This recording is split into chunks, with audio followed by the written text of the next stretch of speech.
Have you ever had a game ruined by a DM's spouse? Hi everyone, All Things D&D is back with another story. When D&D is run for a single person, the rest of the group is gonna have a bad time. This is what happens when a DM caters to a specific player, in this case, his wife. And speaking of the wife, she is gross. Seriously, she does things that are insane and gross that no one would actually think to do at a table. Tell us about the time your DM's favoritism ruined a game, after listening to this one. The title's a little bit clickbait, I suppose, since both the DM and his wife are to blame. This campaign was several years back, so I feel enough time has passed to talk about it. 5e had just been released. If I recall correctly, the DMG had not even been released yet. I was invited to a 5e drop-in, drop-out campaign on Roll20 by a friend of mine who had told me it was some of the best tabletop he had ever played. I signed up, got in contact with the DM, and I rolled up a neutral good druid. My friend was right. The first session was some of the most fun combat I've ever played to this day. There are approximately 15 to 20 people all playing in this game, though only 5 or so play per session. Enter his wife. His wife played a lawful good shifter Oath of Devotion paladin in his campaign. At the time it was homebrewed, as there was no real material to pull from in 5e, and played up the animal aspects to an unpleasant degree. The first session that I played that included her started off with her shifter meeting my druid, with her character urinating on mine as a greeting. According to everyone else in the call, this was the usual for her. Despite my misgivings, I was relatively new to D&D, and that campaign, so I shook it off for the chance to play some D&D. The party's wizard prestidigitated the urine from my character, and we continued on. That was the start of a long string of similar repulsive actions taken by the player, with just about every session including some kind of disgusting or overly sexual action taken towards NPCs, the party, or both. In this story, however, I've chosen to highlight one specific session. That also happened to be my final one with the group. The session starts off with me, a bard, a rogue, a fighter, and the wife going on a quest to find some missing villagers that had been kidnapped from a trade caravan by a group of orcs. We tracked their whereabouts to a cave at the edge of a forest.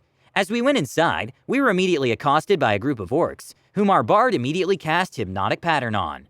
Most of the party made quick work of each of the orcs as they were entranced. However, the wife decided to take a different approach. She described pulling down an orc's pants and taking care of him. I know, absolutely repulsive. In what world would anyone think that this is acceptable?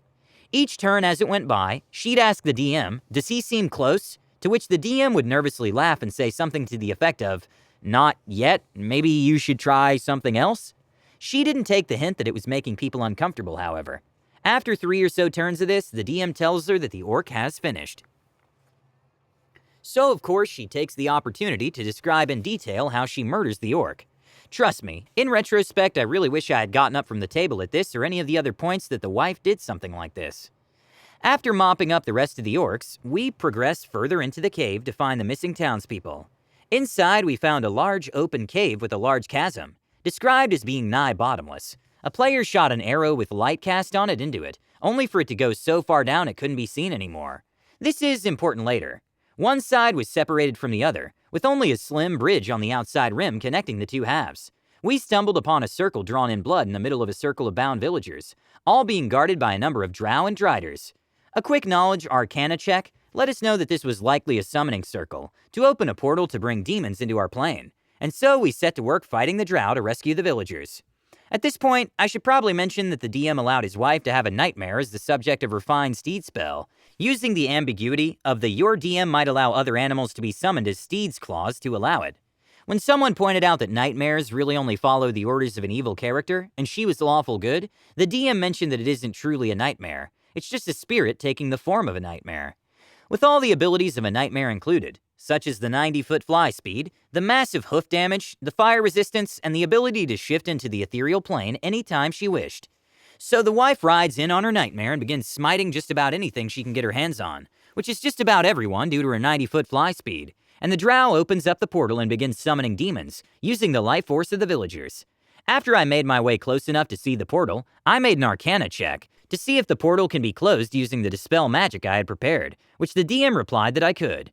The wife, however, decided to take matters into her own hands and began slaughtering the civilians. In character, I called out to her that I could close the portal. I just needed to be close enough, to which she replied, "But this is faster." After a fairly long battle to get to the bridge, I was finally in range to dispel the portal. But the wife, to her credit, and the rogue, managed to dispel it first, by murdering half of the civilians. After we finished off the final demon that had come through the portal, the rest of the Driders and Drow retreated down into the chasm. At this point, the rest of us convene at the summoning circles to check on the rest of the civilians. They're alive, but not in very good shape, and they need transport back to town. Fortunately for us, however, the wife has an amazing plan to deal with the civilians. Leave no witnesses. Not only has this lawful good oath of devotion paladin murdered a bunch of innocent people to close the portal, they're now suggesting that we kill the rest of the civilians, so that no one back in town learns that she killed a bunch of innocent civilians. The bard, fighter, and I all try to convince her to back down and stop, but she and the rogue agree on this course of action. After some pressure from the fighter, the rogue supposedly comes around to our side and attempts to give a villager a healing potion. Our fighter correctly identifies the potion as a poison, however, and prevents him from using it. Then the wife moves to attack a civilian. With almost the entire party wanting to save the villagers, I made a decision. I send the DM a message. Can I cast Dispel Magic on her steed? Sure, but what's your intention? To make her fall in the chasm. At this point, she's floating over the bottomless pit. Her nightmare disappears. The DM gives her a dex save to jump off her nightmare and onto the top of the cliff before it disappears. DC 15. She fails. He gives her another dex saving throw to grab the edge of the cliff as she falls. DC 15. She fails.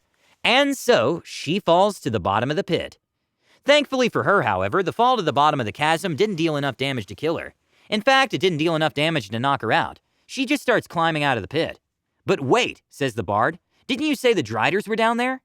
I did, says the DM. He rolls secretly for the Drider's bow shot. It misses. It misses 2 more times. Conveniently.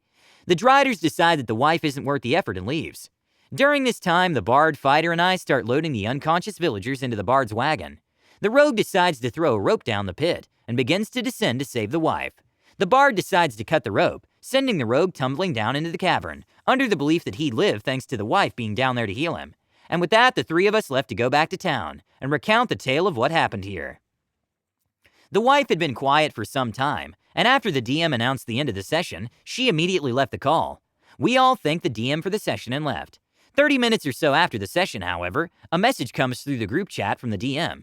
He describes that despite being in a deep chasm with no spells, the wife and the rogue managed to get back to town before the 3 of us, and reported to the town guard, and informed them that I had attempted to murder them. Once we got back to town, my character was taken into custody, and hanged for the attempted murder of an esteemed adventurer. Just like that, out of the game, my character was dead. I messaged the DM asking if that meant he was kicking me out of his game, though he assured me he wasn't. His wife was just upset about my character trying to kill her character. And since I tried to kill someone on my own side, the town decided to put me to death. He further explained that he runs the game for his wife, and not for anyone else, so if she's not having fun, he doesn't want to run it. The game will be tailored to her. That's fair enough, I suppose.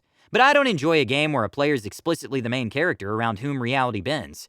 Neither did most of the other players in the campaign, who after hearing him put his priorities in explicit terms, also left the game. Seriously? Nasty. What is wrong with the wife? Remember, no D&D is better than whatever this one-woman show is. Please let us know what you think and comment below. Don't forget to subscribe to our channel, All Things D&D. Our videos are posted every Tuesday and Friday, so stay tuned for more amazing Dungeons & Dragons content.